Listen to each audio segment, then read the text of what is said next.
last month I was in Barcelona. I went to visit my mom and I was walking my cat Mia when someone yelled at us, ¡Cómprate un perro! That got stuck in my head and it had me thinking, should we really walk our cats? Cómprate un perro came back to my head when I was taking a shower, later when I was cooking dinner, and finally before I went to bed. And I decided I had to do something about it. I sat down in my computer and I did what almost everybody would do. I looked in Google whether we should be walking our cats or not. And there's some welfare animal charities as well as some veterinarians that are advising against it. This is because walking our cats outdoors exposes our cats to unfamiliar experiences and potential threats. Also, for cats that are not used to being outdoors, it can become a very stressful situation. Those Google search results were going against what I've seen happening with my cat Mia, because when she's outdoors, she's the happiest cat in the world. So I decided to make a list with pros and cons of walking your cat. When I finish the list, if the cons are greater than the pros, I am going to stop walking my cat Mia on a leash. If nature wanted cats to stay indoors, it would have equipped them with sandals, not modern mittens. Cats are fully awake and alive when they are outdoors. It's similar to what happens when we are doing something that we are passionate about. When cats are outside or walking on a leash, you can really see their instincts turned on. Speaking of which, do you know what turns me on? That you hit the like button so that this video reaches more people. Offering our cats mental and physical stimulation, it's part of the responsibilities of being a cat guardian, and walking our cat on a leash can be a great way to do so. This is the #1 reason why I walk my cat Mia. For cats that are not used to the road noises, dogs barking, or the smells of the outside world, being exposed to it without any acclimatation can easily become overwhelming. I want to imagine that the reason why you want to take your cat outdoors is to make your cat happier, and that you are going to take all the steps needed to make your cat being comfortable outdoors. But for the sake of this exercise, I'm going to consider this a con. The fact that your cat gets overwhelmed when you try to take them outdoors, it's not an indication that you cannot walk your cat on a leash. It is an indicator to starting slow and expanding the territory as they get more comfortable. Stretch the explorer inside your cat to new experiences very gently. Don't force them to do more than what they want to tackle on any given day. If the past weekend they went this far and this weekend they just can go until here, keep it here. Make every experience short and sweet so that they want to go out again. If you don't know whether your cat is ready or not, I've created an Adventure Cat Readiness Test. Write down your email and I'll send the text straight to your inbox. The test is free and it will help you understand where your cat is at and if you need to take any steps prior to going outdoors with them. Cats are preyed upon by larger animals such as off-leash dogs, coyotes, foxes, some birds like hawks and owls, and even elephants. Okay, maybe not the elephant. There are also fleas and ticks outdoors that can be a threat to your cat as well as your family. I remember vividly removing ticks of my friend's body as well as myself after a beach walk with our cats this past summer. Each of us had dozens of ticks, but luckily we found none on our cats. This is because we were using a very good tick and flea prevention product. I was using over-the-counter products, but every time I was going to the veterinarian, they were recommending Revolution,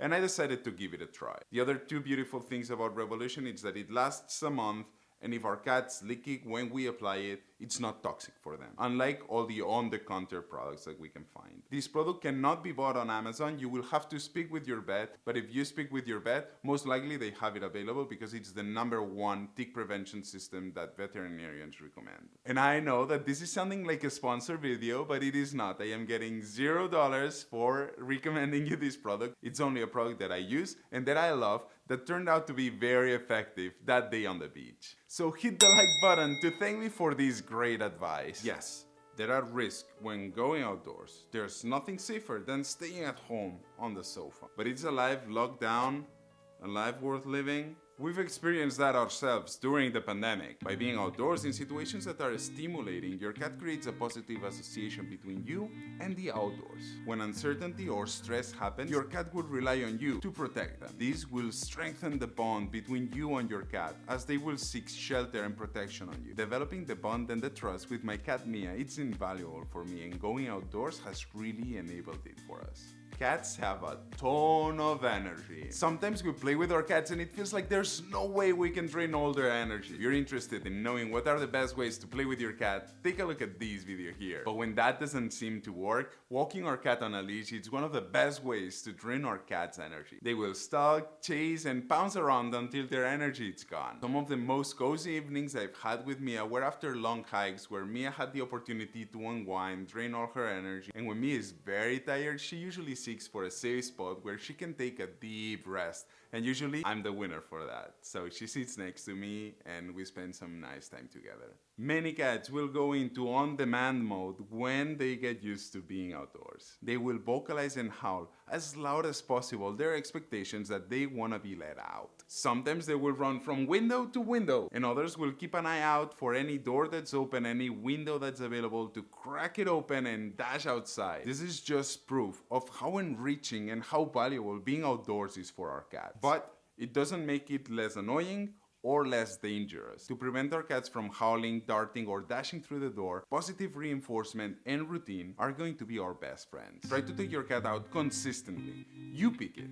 Once a month, once a week, once a day, once every morning, like I don't care. But pick a routine and stick to it. By doing this, your cat will learn when to expect to be let out and will minimize the risk of them trying to achieve that on their own. Also, create a routine when you put the harness on, attach the leash, and then allow your cat to go outside. I've created a very simple video to teaching your cat to sit and stay and wait for you to allow them to go out before walking on a leash. The link of this video is in the description box down below, and you can also watch it clicking here. A whopping 59.5% of American cats are overweight or obese. Obese cats are at greater risk for many diseases like diabetes, liver disease, arthritis, urinary problems, pancreatitis, GI diseases, and skin problems like dandruff. Fat cats also experience a decreased quality of life and also increased probabilities of getting cancer. Letting our cats explore the outdoors is a great way to keep our cats doing exercise and their weight under control. And while we have agreed that taking our cats outdoors is healthy for our cats, there are only two good ways to do it: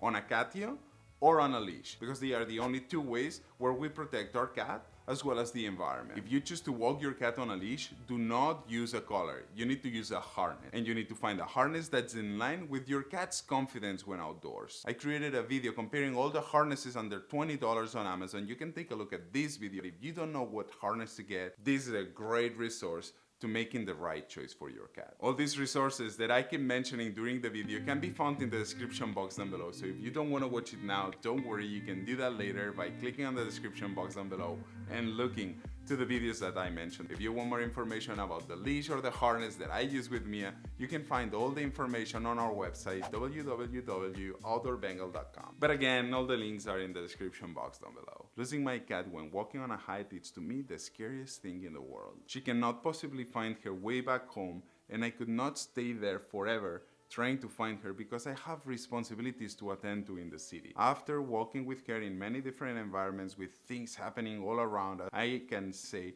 that I am confident walking with my cat without her trying to escape. But it is a lingering risk. I have bought all cat trackers available in the market, and I am going to test them on my cat Mia. If the link of this video is not here, means that the video is still not done, and it's a reminder that you should subscribe to this channel because I keep posting content like this one that you're probably going to find useful. People may laugh or pass comments, and while this might not be bothering to you, it can become irritating if it happens way too often. My experience, overall, it's positive. Most people are genuinely curious and interested when they see me walking my cat. So the opposite effect happens. When people approach us, I take the opportunity to get them socialized with Mia because that's a great way to get Mia comfortable with different people and different situations. Something that I do and it's invaluable to help me socialize Mia is having some great treats with me, one of those that Mia goes crazy for. And when someone approaches us, I give them a few of those treats and I let them feed them to Mia. This way, Mia creates the positive association between new people people and treats, and that helps me be more comfortable when people approaches us. So should you not walk your cat because of society's expectations? Of course not! You can't walk a cat like you walk a dog. Cats will often be slower and stop and sniff around. This means that you won't be able to go very far or cover much ground. But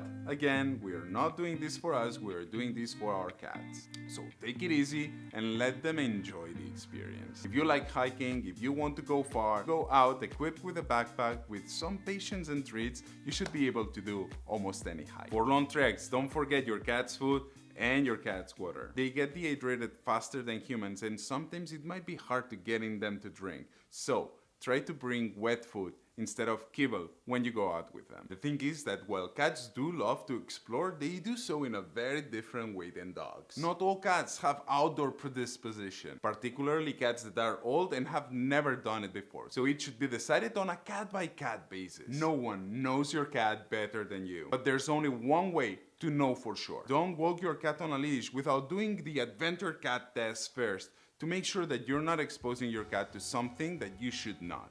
Stay wild, stay safe, see you outdoors.